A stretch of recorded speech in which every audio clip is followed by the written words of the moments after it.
Guys, gagawa tayo ng rellenong crab. Yan po ang ating gagawin ngayon. Yan po, ate pong babaklasin ng kuhan sa inyong shell ng relleno. Yan.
Hindi na dapat ipakita yung gano'n.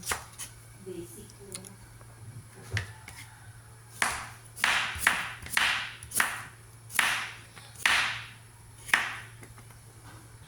Yan ang ating pang relleno. Ito wala nang laman yung.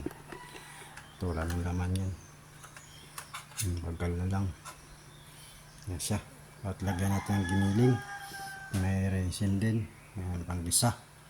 Umpisa natin paggawa ng rellenong alimasag. Lagyan natin ng mantika.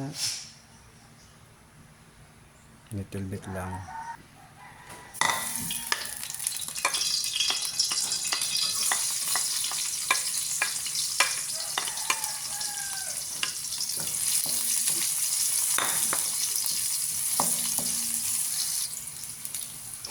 Kaya natin yung giniling.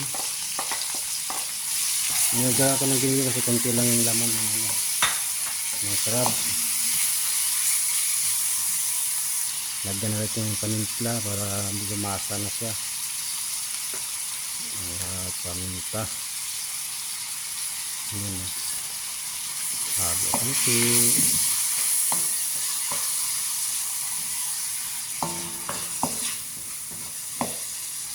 Medyo frozen yung ating giniling. Bahala kayo kung anong gusto nyo paninta, lalagyan nyo dito sa ating torta. Sa akin lalagyan ko ng mushroom. Sabisa lang. Kasi medyo frozen. Pag matutuyo na siya, lagay na natin yung mga gulay.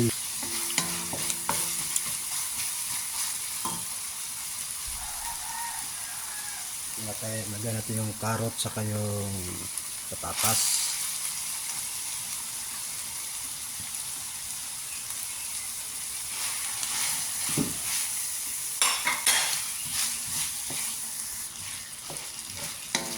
Ano lang.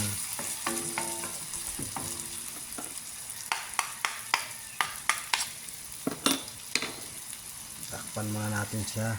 Hanggang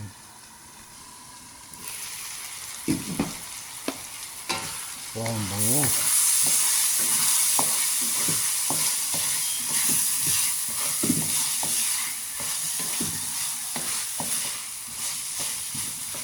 Itikman nga natin kung nasa yung lasa.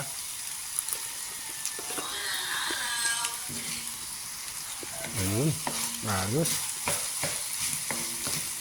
Hindi madulas pa yung carrot sa kanin.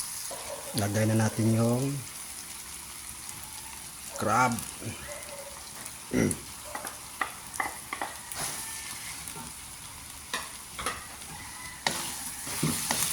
So ano lang.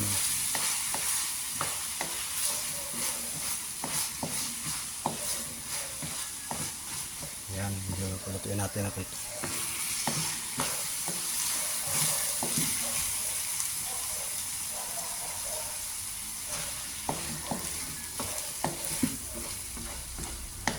Ayun, dumami na siya oh.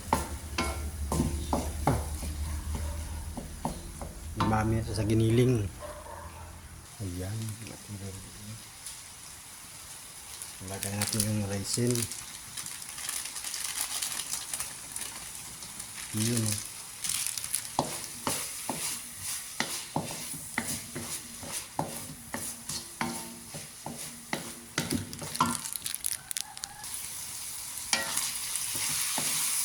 Yun lang yung paminta.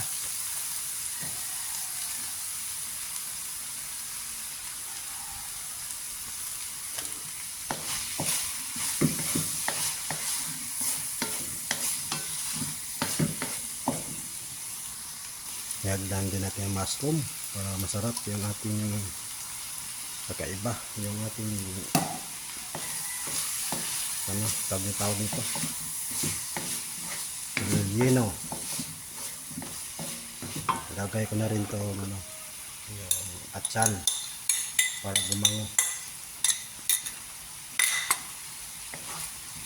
Yan. Hintay lang natin maluto. Lagyan din natin ng oyster sauce.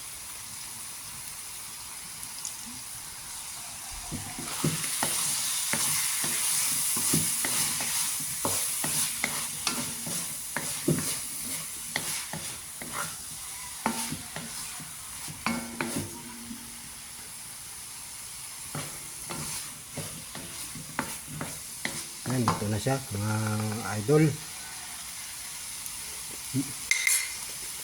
Yun o. Nam-nam o.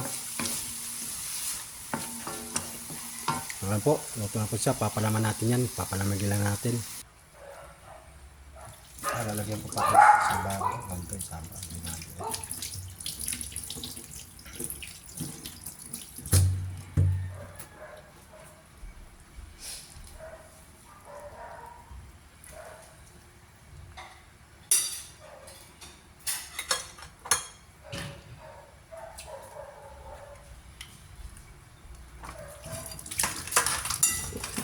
Okay siguro. Pagka na.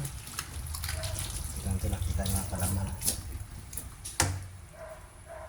Lagyan natin ang butter. Ayan. Ilagay ko na po. Dito lang muna tayo. Takpan lang natin. Bayan na lang yung apoy. Hanggang sa maluto lang yung shell niya ba.